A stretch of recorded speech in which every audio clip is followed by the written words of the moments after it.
네, 여러분 안녕하십니까. 박재홍입니다. 네, 보수의 시선에서 현안을 짚어보는 화요일에 더 락호룸을 시작하겠습니다. 자, 오늘도 함께 하셨습니다. 조갑제TV의 조갑제 대표님 어서 오십시오. 예, 안녕하세요. 예, 그리고 신지호 전 의원님 어서 오십시오. 안녕하세요. 자, 장동혁 대표 계엄에 대한 사과 없이 마이웨이 행보를 보이는 가운데 국민의힘 초재선뿐 아니라 또 중진들 의원까지 당에 대한 비판이 이어지고 있습니다. 친윤 윤한홍 의원에 이어서 최다선이죠. 주호영 의원까지 쓴소리를 했는데요. 장동혁 대표는 이제 의원들과 소통을 하는 경청 주간에 돌입했다고 합니다. 일단 영상 보고 말씀 이어갑니다. 윤석열 대통령은 폭정을 거듭하다가 탄핵이 됐고 탄핵 사유 충분하다고 생각합니다. 비상계엄 잘못됐죠. 계엄 요건에도 맞지 않고 지금처럼 윤어게인 냄새가 나는 그런 방법은 맞지 않습니다. 예, 자 주호영 국회 부의장이고 육선이죠. 국민의힘에서 지금 최다선 의원인데 지역구도 TK 아닙니까? 대구죠. 예, 어떻게 보셨습니까? 제일 무거운 사람이 제일 무거운 이야기를 한 것 같아요. 단어도 표현이 엄청 센 거죠. 네, 그렇습니다. 폭정. 그러니까 저분이 원래 원만한 분인데 예, 폭정이란 표현, 윤어게인 안 된다는 표현, 뭐 거구도 안 된다는 이런 표현은 딱 부러지게 이야기를 했는데 예, 특히 그 지역구가 대구고 예. 그 앞에 또 윤한홍 창원 출신 그분의 뭐 묻은 개가 뭐 묻은 개를 비판하는 격이다 하는 예. 이런 이야기 두 분의 말을 딱 종합해 보면은 이 경상도 지역의 중진 의원들이 이심전심으로 장동혁 체제로는 선거 치르지 못하겠다 하는 공감대가 형성된 것 같아요. 예. 그래서 아주 빠른 속도로 기울고 있는데 오늘 어느 인터넷 폈더니 깜짝 놀랐습니다. 위에 뭐라고 나왔냐 하면은 이재명 대통령이 통일교 해산 뭐 검토하라는 이야기를 했다는 예. 그 밑에 거기에 대한 반응이 장동혁 대표가 아니고 한동훈 전 대표가 그것은 통일교 입을 막으려고 하는 거다 이런 식으로 나온 거예요. 예. 지금 언론이 국민의힘 대표를 장동혁 전 대표로 인정하지 않고 한동훈 전 대표를 국민의힘 대표로 여기는 것처럼 자꾸 그쪽으로 이 기사가 발언권을 주는 예, 거예요. 예. 그래서 이게 바깥에서의 대세도 기울고 안에서도 대세가 기울어서 이 연말 연시 좀 뭐 큰 일이 일어나는 건 아닙니까? 그러니까 비상대책위원회를 구성한다든지 하는 쪽으로 가는 거 아닐까요? 올 연말이면 국민의힘 비대위 체제 전환도 가능할 상황이다. 그 정도로 빨리 기울고 있다. 빨리 기울고 예. 있다. 신주 의원님. 네, 비슷한 얘기 같은데 이 지금 이 기존의 그 지금 국민의힘 내부의 그 구도가요.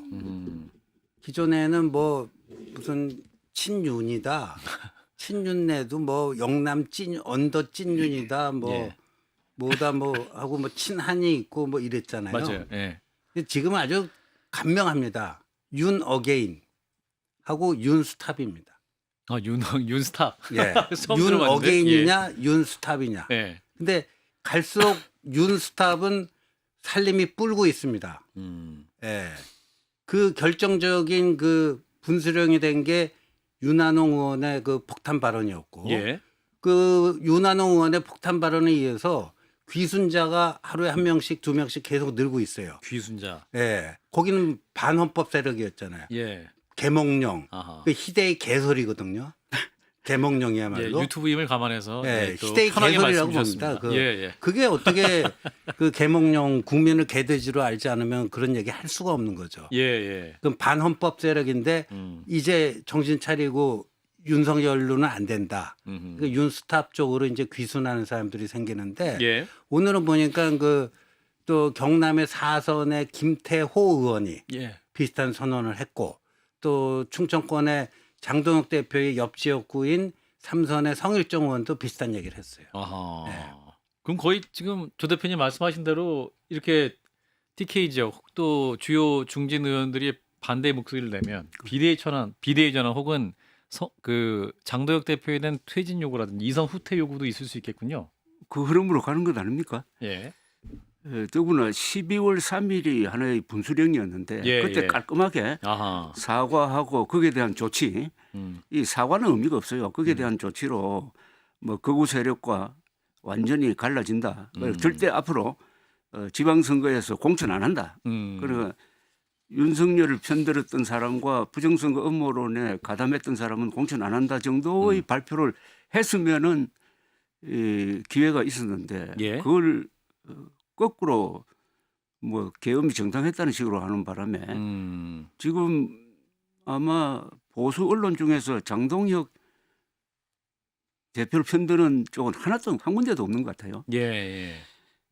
그리고 지금 주요한 사안에서 중요한 메시지를 보내는 사람이 한동훈 전 대표고 그러다 보니까 장동혁 대표와의 그 크기 차이가 너무 나는 바람에 예. 지금 여러 가지 압박으로 지금 장동혁 체제가 견디기 어렵지 않느냐. 그러면 어허. 국회의원 중에 제가 우리 신지호 의원한테 물어보고 싶은 게 국회의원 중에서 끝까지 장동혁 지지할 사람이 한 10명 됩니까?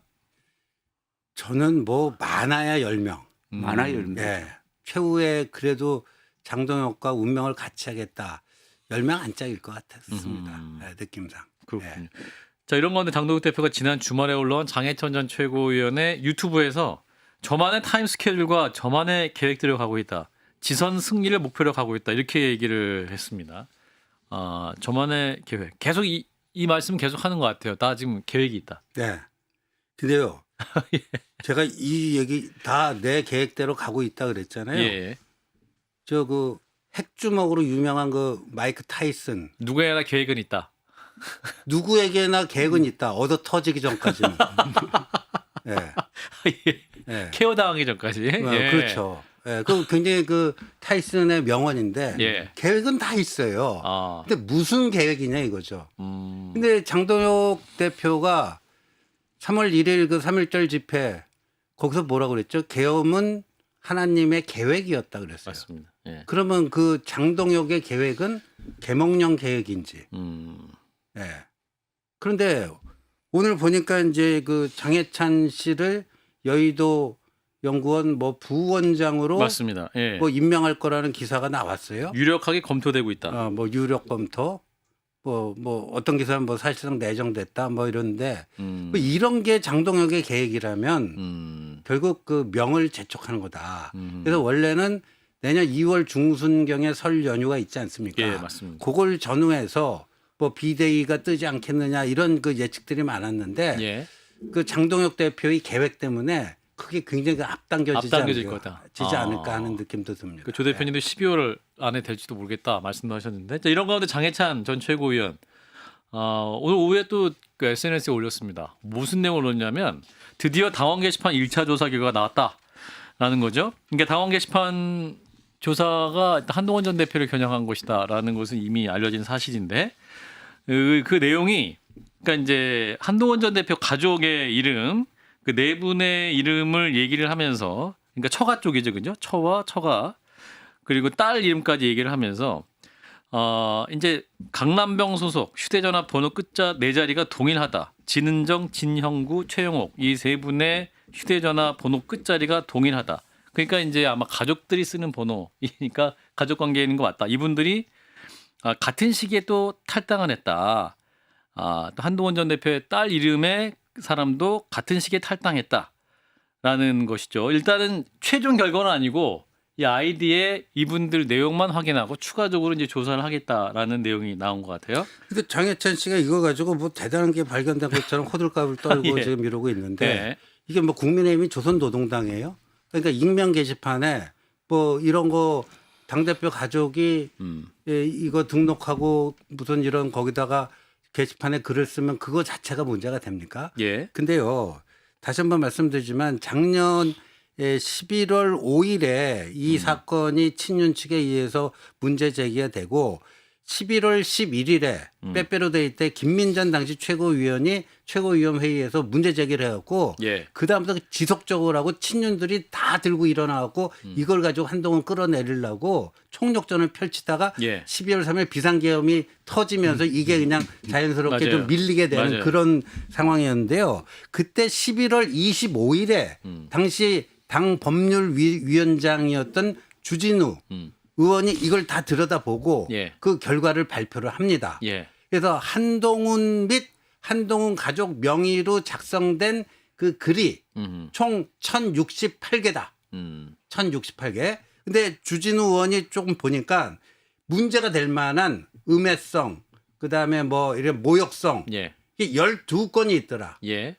그러나 그 12건 중에 제일 심한 게 뭐 김건희 씨 개목줄 채워가지고 집에 가둬놔야 된다. 예. 뭐 윤석열을 단두대에 올려야 된다. 이 개목줄하고 단두대가 가장 심한 거였거든요. 예. 그거 포함해서 12건이 있는데 예. 그거는 한동훈은 아예 그 쓴 적이 없고 한동훈 및 한동훈 가족이 쓰지 않았다는 게 확인이 됐다. 아하. 발표를 했어요. 예.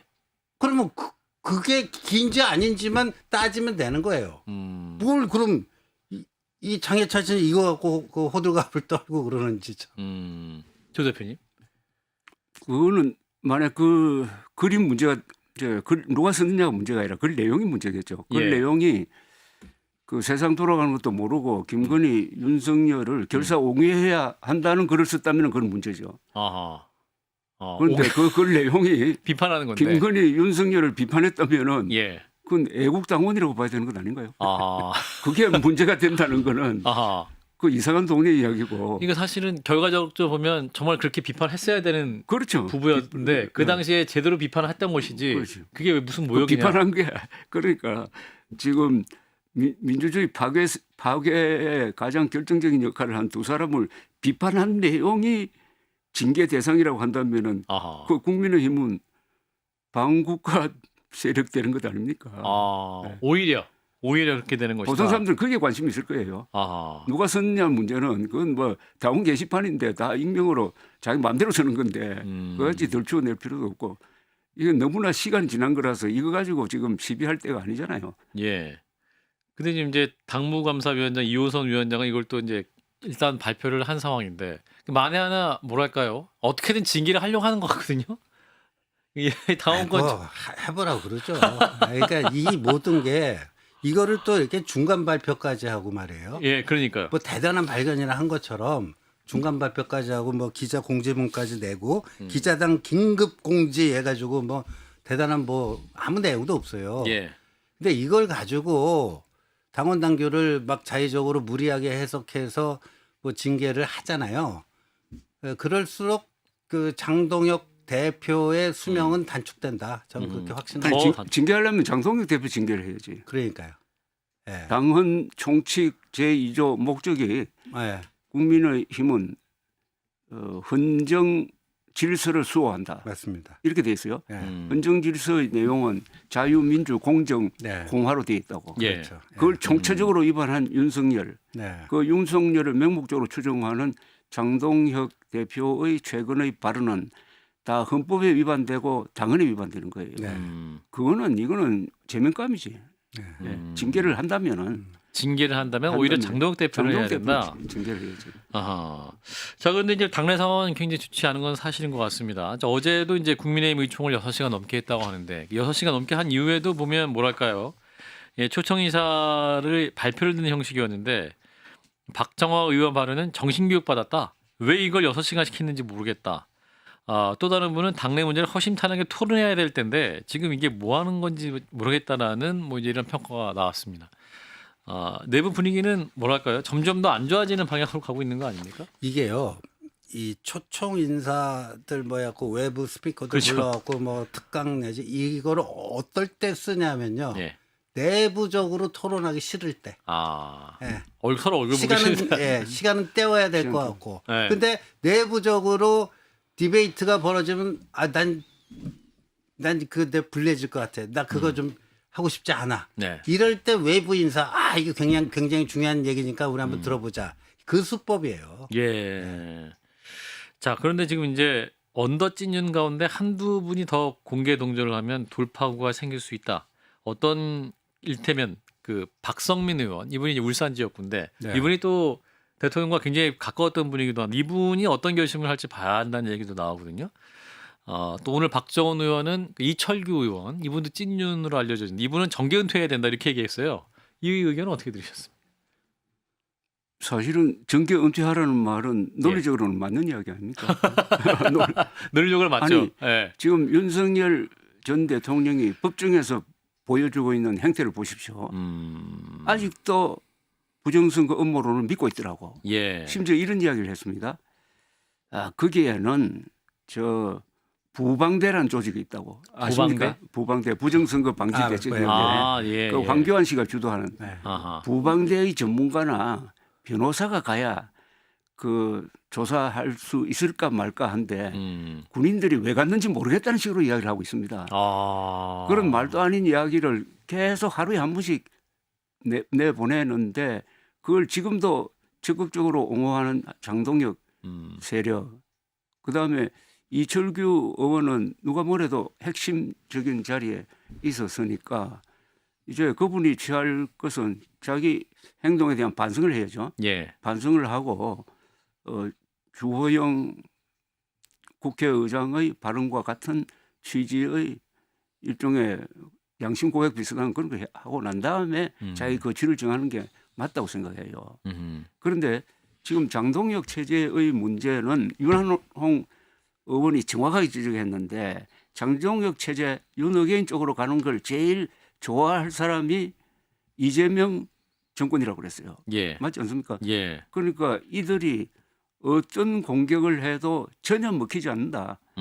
그러니까 수익만 하고 안타를 못 친다. 예. 그러니까 장동혁 체제의 역할은 지금 극좌로 가고 있는 정청래 민주당을 도와주는 역할 아닙니까?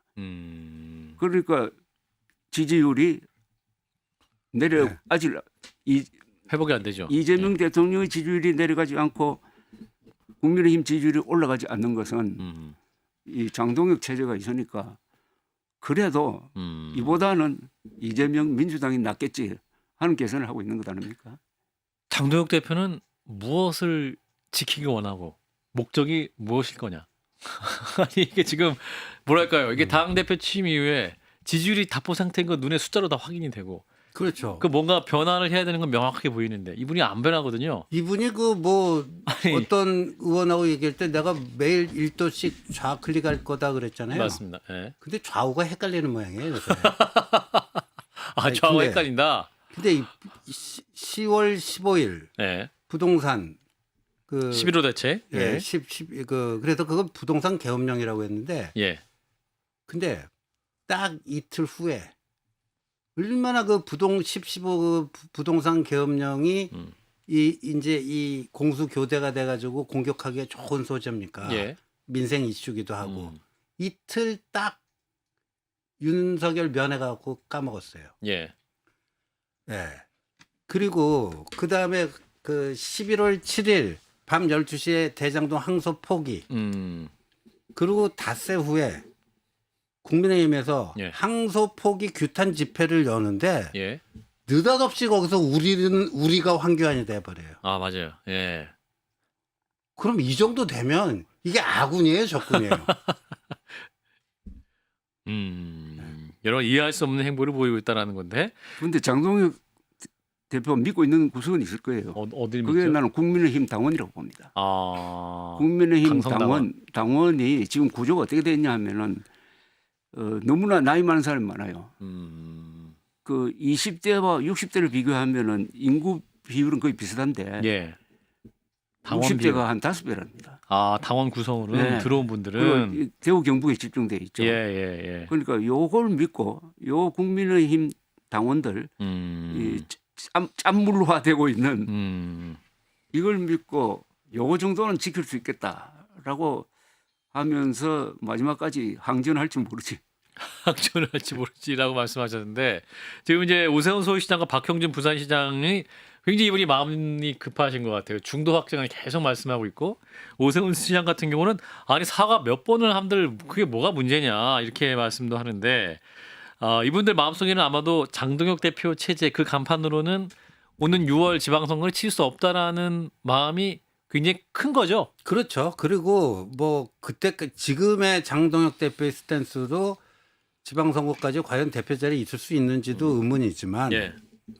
설령 운이 좋아서 있더라도 아마 장동혁 대표가 지원 유세 가겠다 하면 노 땡큐. 지원 유세조차 안 받을 거다. 네, 안 받죠.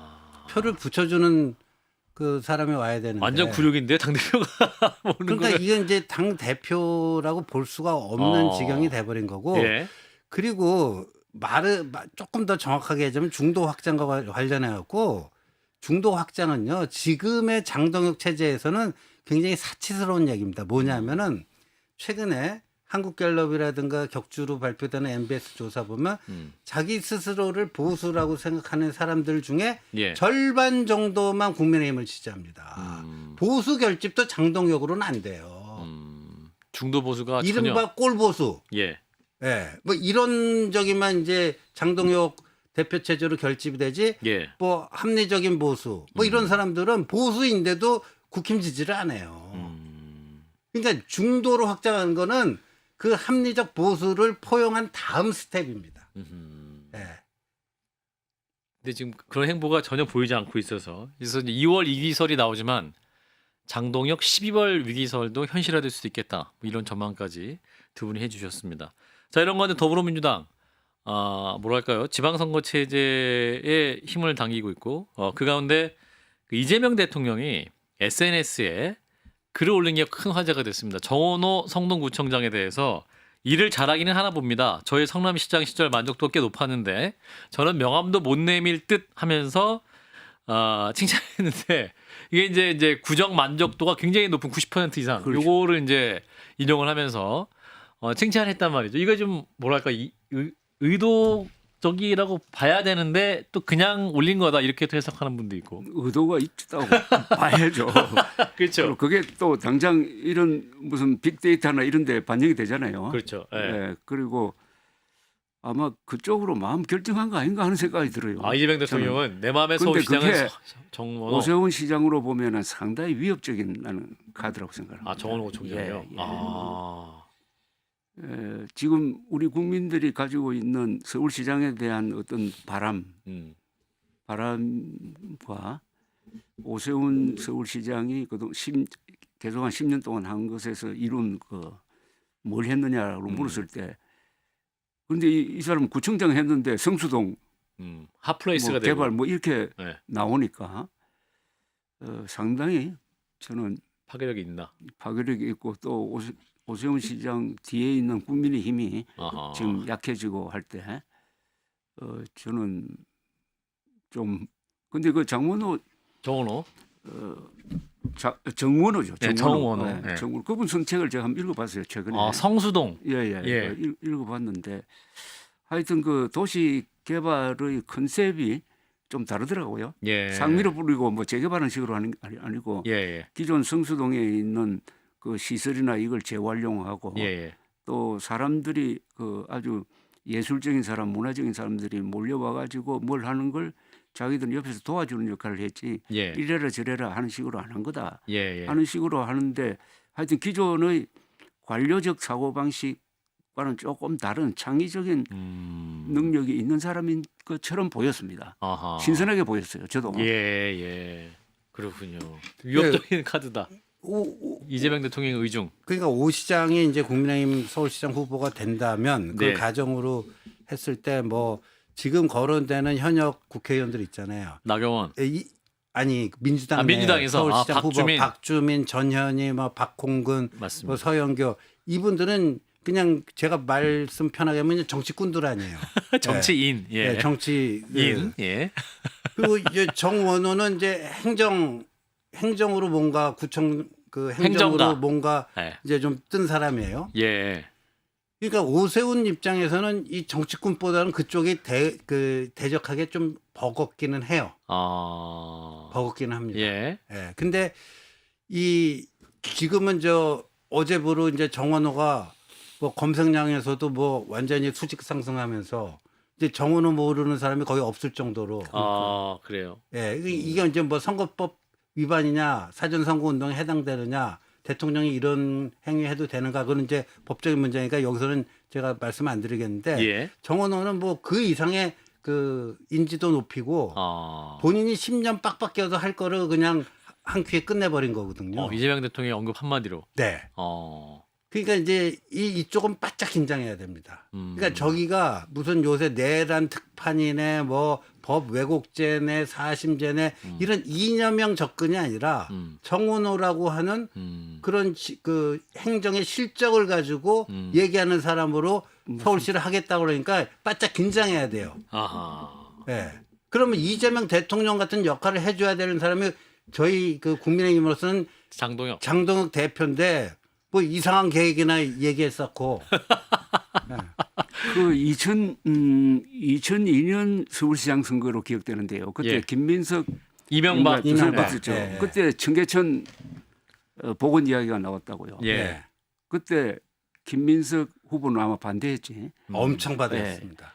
근데 그와 같은 아주 중요한 걸 가지고 근데 오세훈 만약 이 정원호라는 사람이 거기서 경선에서 올라온다면 두 사람이 붙는다든지 예. 하는 그런 상황에서 아하. 무슨 주제로 던질 거냐. 아하. 저는 오세훈 시장의 카드가 있다고 생각해요. 아. 요새 말씀되고 있는 종묘 있잖아요. 예. 종묘를 종로 전체 이 재개발의 중심으로 만들어야 돼요. 그래서 종묘 사직에서 종묘가 얼마나 중요합니까? 그 세계적 건물이거든요. 예. 최근에 돌아가신 그 프랑크 게일이라는 그 훌륭한 건축가가 제일 높게 평가한 게 예. 이 건물인데 아하. 이 종묘 건물 그 자체가 아하. 대한민국을 대표하는 목조 건물입니다. 예. 예. 그것을 위에서 바라볼 수 있는 전망대를 하나 만들어야 돼요. 그래서 지금 개발하고 있는 그 고층 건물에다가 그런 뭐 한 2층을 쳐가지고 하여튼 지금 그 세운상가 때문에 종로가 이렇게 반토막이 나버리잖아요. 예. 이게 안 된다고요. 그래서 이것도 틔워주고 그다음에 청계천과 연결시키고 해가지고 저는 종로 개발을 한국에서 제일 중요한 거리가 역사적으로 종로였잖아요. 근데 제일 지금 후진 동네가 되어버렸잖아요. 예. 예. 그러니까 종로 중심의 재개발 그중에서 핵심을 종묘로 잡고 아. 세계적 건물 이걸로 해가지고 붙어라. 큰 강북 개발에 대한 청사진을 오세훈 시장이 들고 나오면 어떨까? 그런데 이제 오세훈 시장이 이제 기소가 되면서 이제 그 선거법 관련해 가지고 예 이제 그 명태균 씨 관련해서 이제 기소가 된 상황 아닙니까? 사법 리스크가 생겨서 나경원 의원이 몸을 풀고 있습니다. 그리고 또 장동혁 대표 주변에 나경원의 사람들이 많이 있으면서 네. 결국 장동혁 대표의 선택은 나경원으로 가는 거 아니냐. 그 나경원 의원이 만약에 서울시장 나오면 경쟁력은 어느 정도라고 보십니까? 오세훈 시장과 비교. 민주당은 땡큐죠. 아니 이게 민주당 사람 같이 말씀하시면 안 되고 아니, 제가 걱정해 주세요. 아니 이게 제가 민주당이라면 땡큐. 그 오세훈이 낙마하고 네, 명태균 나경원이 때문에 네. 나경원이 국힘 후보가 되면은 더 좋다. 땡큐죠. 더 네. 수월한 후보가 나경원입니까? 네. 민주당 입장에서는 네. 왜 그렇습니까? 정치인 이미지가 더 강하다. 이분이? 아니 여기는 윤어게인 딱 그 여기 뭐 이렇게 붙이고 다니지는 않지만 사람들이 대한민국 사람들 다 알잖아요. 오히려 예. 예. 조 대표님. 그것만큼 쉬운 게 어디 있습니까? 어. 예. 뭐 한때 2019년에 난리는 여전사였지 않습니까? 문재인 정권하고 맞습니다. 아주 예. 맞서고 원내대표로서 그때의 기억이 저는 아직도 남아 있어요. 그런데 이 윤석열 전 대통령과의 관계 설정에서 어긋나 버린 경우라고 생각을 합니다. 아하. 사실은 윤석열 전 대통령의 이 의료 대란이 사실은 의료 대란 이런 문제에 대해서도 상당히 비판적인 의견을 갖고 있었다고. 예. 저 나경원 전 대표가 예. 그때 좀 세게 비판을 하고 해가지고 반윤석열 쪽에 서서 했어야 돼. 설 수 있는 기회가 있었어요. 예. 또 왜냐하면 이 동작구 선거할 때 제일 고생했거든. 그때 윤석열 대통령이 도와줄 생각은 안 하고 작년 4월 1일 대국민 담화한다면서 한 1시간 동안 의료 대란은 걱정할 필요 없고 확실한 근거를 가지고 했다고 전부 다 새빨간 거짓말했잖아요. 예. 그 뒤에 나는 아주 반대할 줄 나올 줄 알았어요. 어느 대란으로 가면 안 되니까. 그런데 그 뒤에 계엄하고 나서 더 윤석열 대통령 지지로 돌아버리니까 예. 스탠스가 좀 잘못돼 버린 것 같아. 그 지금 나경원 의원이 지방선거 기획단 단장인데 이제 12일에 마지막 전체 회의를 갖고 이 경선 룰 그 작성 마무리할 것으로 보입니다. 당심 70%, 지금 50대 50인데 당심 70으로 올리겠다는 네. 거잖아요. 나경원 의원은 당신도 나가려고 하는 거 아니야? 나는 50대 50으로 하겠다. 이렇게 하면서 일단 70대 30으로 바꾸겠다는 이제 강하신 것 같은데. 그러니까 이번 12일이 이제 그 지방선거 기획단 마지막 회의고 예, 예. 그거 기자 브리핑도 하고 그거는 이제 최고위원회 보고하고 자기들은 이제 임무를 마감한다. 이거 한시적인 조직이니까요. 이제 장동혁 체제가 어떻게 가는가 단순히 리트머스 시험지가 아니고 여기서 승부가 날 수가 있습니다. 아하. 이 7대3 나경원이 룰 세팅한 7대3이 관철되는가 좌절되는가가 장동혁의 운명과 직결되는 예. 그런 게임으로 갈 가능성이 제가 봤을 때는 굉장히 높아 보입니다. 아하. 근데요, 이기려면요, 내가 원하는 장소에서 내가 원하는 그 이슈를 가지고 이렇게 해야 되는데 예. 지금 어떨까요? 그쪽에서 먼저 도발을 해가지고 이게 이슈가 불거진 거 아니에요. 예. 멀쩡하던 5대5를 7대3으로 7대3으로. 바꾼다고 예. 해가지고 이렇게 이 사달을 맞는 거 아닙니까? 예. 이게 그러니까 자충수가 되는 거죠. 아하. 오히려. 예. 예. 근데 그 해결책이 있는 것 같은데요. 어떻게 해요? 당심 70을 예. 당심 30으로 하고 아, 여론조사 예, 예. 70으로 바꾸면 안 됩니까? 7대3을 바꾸면 저는 그렇게 역전이 될 것 같아요. 아, 그냥 오히려 5대5로 그냥 원래대로 5대5가 아니라 아예 민심 70으로 하자. 7대3이 아니고 3대7로 바뀌는 결과 예. 귀결될 가능성이 높아 보입니다. 어허, 그렇군요. 그래서 오는 12일 그 지방선거 기획단 회의를 주목하라. 그것이 장동혁 체제의 12월 위기설도 심화시킬 수 있을 것이다. 이렇게 정리하겠습니다. 자, 이어서 이재명 대통령 얘기를 해보겠습니다. 오늘 통일교를 겨냥한 발언이 있었는데 위법 종교단체 해산해야 된다. 이런 검토 발언이 있었습니다. 관련 영상이 있는데요. 보고 이어가겠습니다. 종교단체 정치 개입하고 그 불법 자금으로 이상한 짓 하고 하는 거 해산 방안 검토하라고 한 거 하셨어요? 종교 단체가 조직적으로 굉장히 그 심한 정도의 위법 행위를 지속했을 때 해산이 가능합니다. 재단법인이든 개인이든 개인도 범죄를 저지르고 반사회적 행위를 하면 제재가 있는데 당연히 사단법인이든 재단법인이든 법인격체도 헌법과 법률에 위반되는 지탄받을 행위를 하면 해산시켜야지. 예. 자, 이재명 대통령의 발언이었는데요. 이제 조원철 법제처장과의 이제 질의응답 과정까지 들으셨습니다. 자, 근데 이 발언 나온 것이 이제 윤영호 전 통일교 세계본부장이 지금 이제 수사를 받고 있는 상황인데 이분이 민주당에도 금품 지원했다 이렇게 진술을 하면서 특검의 선택적 수사 논란이 나온 이후에 또 대통령이 이 발언이 나오면서 이게 또 한동훈 전 대표 같은 경우는 이거는 지금 제대로 진술하면 죽이겠다는 발언이다 이렇게 이제 한동훈 전 대표는 굉장히 비판했거든요. 자, 조 대표님. 그 참 이게 통일교 게이트로 가는 것 같아요. 네. 너무 큰 사건으로 지금 커지고요. 예. 또 이재명 대통령의 오늘 발언이 이 사건을 더 키우고 있습니다. 그리고 일본에서 그 아베 수상 암살된 직후에 그때 다 기자들도 다 알고 있었던 걸 본격적으로 추적한 게 통일교가 자민당 쪽에 돈 된 거 그죠? 예. 그게 집중적으로 폭로되면서 결국 기시다 정권이 무너졌습니다. 예. 그때도 많은 사람 기세도 포함해가지고 아베 포함해가지고 여러 사람들이 이 돈 받는 거 등등 이렇게 협조 관계했다는 게 밝혀졌는데 예. 요게 그대로 한국에 왔어요. 한국에 와서 지난 여름에 그 통일교 측에서 특검 조사를 받으면서 양쪽으로 돈 준 걸 다 이야기한 건 아닙니까? 이건 확인된 사실 아니잖아요. 예. 그런데 수사는 국민의힘만 권성동 의원만 한 거예요. 그러니까 반쪽 수사만 한 거고 요거는 묻어두었는데 저는 이상한 게 만약 지금 공소시효가 얼마 안 남아서 다른 수사기관에서 이걸 수사해야 된다고 생각했으면 빨리 이걸 다른 수사기관에 넘겼어야 돼요. 예. 제보를 했어야 됩니다. 이 범죄 정보를 얻었으니까 그걸 안 하고 있다가 최근에 문제가 되니까 특검법에 따르면은 이게 수사 대상이 아니다라고 빠져 나왔잖아요. 예. 나온 상태에서 또 다른 특히 한겨레 신문하고 이 다른 언론에서 집중적으로 이 폭로 보도를 하고 있는 상황에서 해산 문제 이야기가 나오니까 예. 한동훈 전 대표가 뭐 입틀막 예. 아니냐, 이 마피아 영화 찍는 거냐 뭐 이런 식으로까지 이야기하게 되었으므로 예. 이게 앞으로 상당히 나는 귀추가 주목됩니다. 예. 통일교 게이트까지 갈 수 있다는 말씀인데. 예. 예. 저는 저 대통령으로서 절대 해서는 안 되는 발언을 한 것이다.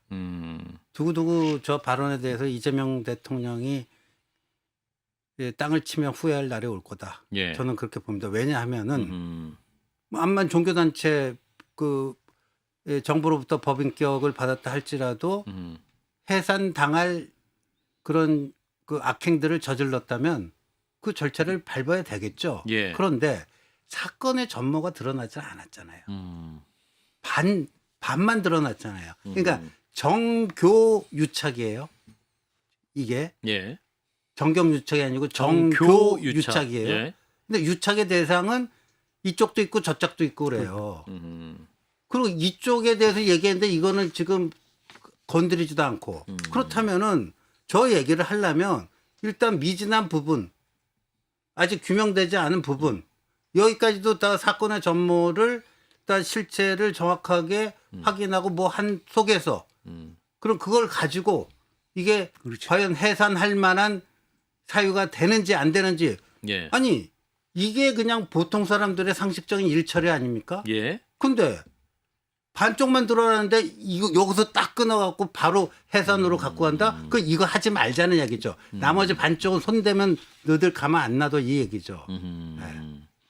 근데 지금 이제 불법 정치자금 공소시효가 7년인데 통일교가 민주당 정치인들 지원했던 게 주로 문재인 정부 때다. 그래서 향후 그 국가수사본부에서도 해도 된다. 아니다. 시간 싸면 허덕일 수밖에 없다. 이렇게도 반론이 나오긴 그렇죠. 합니다만 국수본에 넘겨야 된다. 라고 아니, 이제 넘기려면 지난 8월에 넘겼어야지. 그래요? 8월에 이미 결정했다는 거 아닙니까? 그렇죠, 그렇죠. 이거는 예. 우리가 수사할 수 없다. 그러면은 바로 중요한 넘- 예. 범죄 정보인데 예. 더구나 공소시효 완성 기간이 점점 이게 좁아져 오는데 예. 그 왜 4개월 동안 지체 있는 묻혀 것이냐. 있었느냐? 그건 설명이 안 되죠. 예. 그런데 권성동 의원은 후속 기소하고 이거는 조사도 안 했다. 이것만 해도 엄청난 데다가 여기다가 또 이 해산 문제까지 나오고 하니까 이게 이 판단이 오늘 마침 그 백혜룡 경정에 대해서 마약 범죄. 검찰이 예. 그 사람이 주장했던 거 다 거짓말이었다고 발표를 했는데 이재명 대통령이 이 수사나 이런 데 상황에서 구체적으로 지시하는 게 결과가 안 좋은 것 같아요. 예. 정보 부족 상태에서 하는 것 같아요. 그래서 저는 중간에 이야기하는 사람이 절대 민정수석에서 올라온 건의가 아닐 거라고. 민정수석에서 백혜룡 경정을 검찰에 파견해가지고 지휘를 하도록 하라는 건의를 안 올렸을 거 아닙니까? 예. 그런 보고를 하는 사람이 누군지 그 차원에서 이번에 정당 해산 이야기도 나온 것 아니냐. 상황 파악이 좀 잘 안 되는 것 같아요. 저는 이거 국수번호 넘기면 안 되고요. 경찰이죠. 국수본. 예, 그러면 안 되고 뭘 해야 되냐면 제가 딱 이름 생각해 보니까 통일교 민주당 정교 유착 의혹 및 특검. 민중기 특검의 그 부실 수사에 대한 특검을 해가지고 특검을 해야 된다. 예, 그 특검 임명권은요 민주당 이외의 야당들에게 줘야 됩니다. 네. 그래서 지금 정청래 민주당 대표가 2차 종합특검 얘기를 하고 있는데 네. 그럼 아예 국민의힘 입장에서도 이거 받고 이거 또 넣어서 추가로 하자 이렇게 접근할 수도 있겠네요. 뭐 그렇죠. 충분히 그럴 수 있죠. 예. 네, 이게 시급하게 해야 됩니다. 국수번 하면 하세월이고요, 안 돼요. 그렇군요. 자, 이런 가운데 내란 전담 재판부 얘기가 나오다가 이제 민주당도 어제 의총에서 내부 반발이 예상보다 컸다고 합니다. 위헌 논란이 계속 이제 제기되는 상황이고 조국혁신당에서도 얘기를 하고 있습니다. 근데 추미애 법사위원장 이분이 이제 사의를 표명했습니다만 여기서 밀리면 앞으로도 밀린다. 사법개혁을 추진하니까 사법부가 삐져서 이러는 거다. 이렇게 얘기를 했다고 하고 위헌 소지 없고 위헌 시비가 있는 것이다. 이렇게 지금 말을 했거든요. 자, 추미애 법사위원장 이분도 이제 경기지사를 나가야 하는 상황에서 여러 가지 판단하고 있는 것 같은데. 저는 지난 일요일에 우상호 정무수석이 예. 위헌 소지가 있어가지고 이걸 최소화하는 방향으로 하겠다고 할 때 끝났다고 봅니다. 이거는 위헌 소지가 있다고 인정했잖아요. 그렇죠. 아니 위헌 소지가 있으면 안 되잖아요. 예. 그러면 헌법을 10% 위반하는 건 괜찮습니까?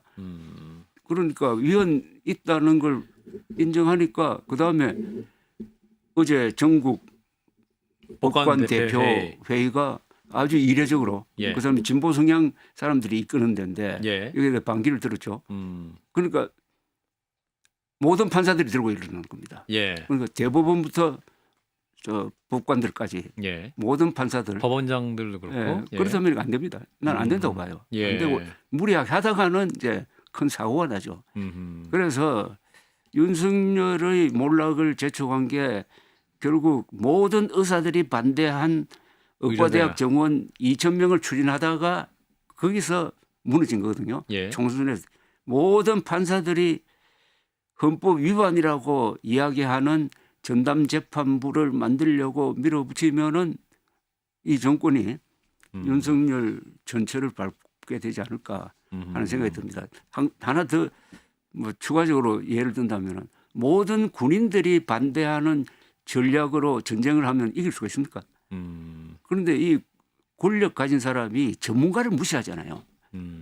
권력 가진 사람이 전문가 무시하면은 반드시 부작용이 나고 예. 오늘도 이재명 대통령이 개혁에 대해서 개혁은 가죽을 벗기는 것이기 때문에 그거는 저항이 필수적이라고 했는데 아니 개혁을 성공적으로 하면은 저항이 없잖아요.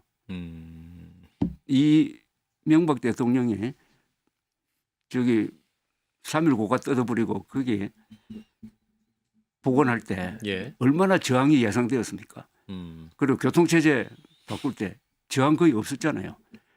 그래서 저는 이 한국 좌파 분들이 상당수는 개혁병에 걸린 사람들인데 개혁이란 말에 빠져가지고 개혁하면 과감하게 보이는데 개선이라고 해야 됩니다. 개선.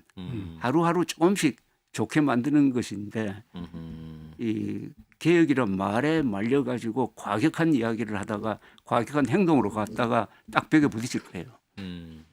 신조 의원님. 저도 뭐 그 위헌 소지 최소화 거기서 이미 졌어요. 끝났어요. 게임 오버.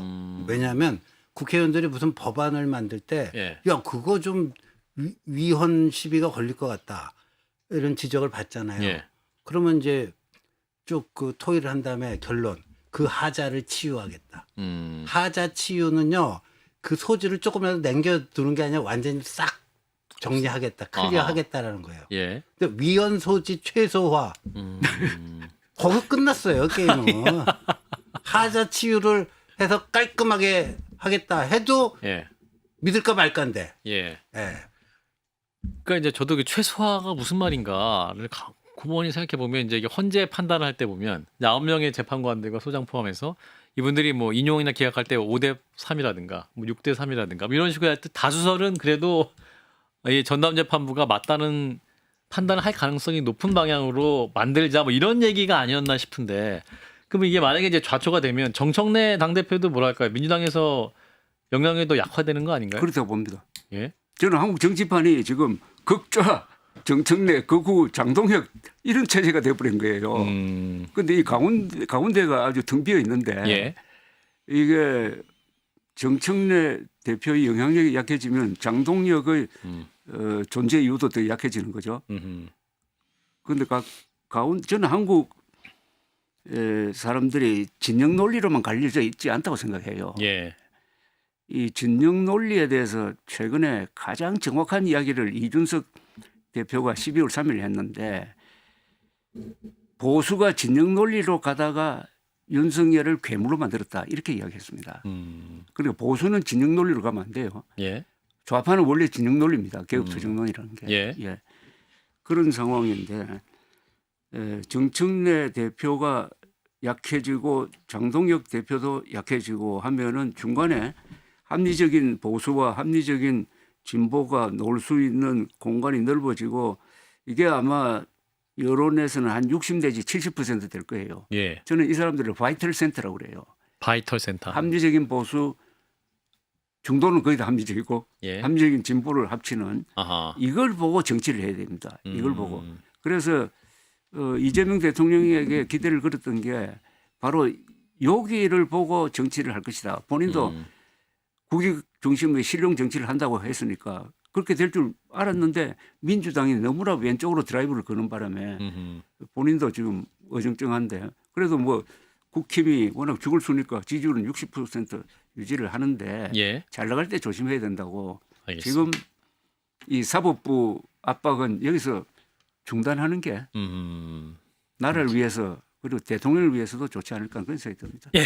오늘은 여기까지 논의하고요. 또 다음 주에 또 국민의 어떤 변화가 있는지 또 정치권 얘기 이어가겠습니다. 함께해 주신 두 분 감사드립니다. 여러분 고맙습니다.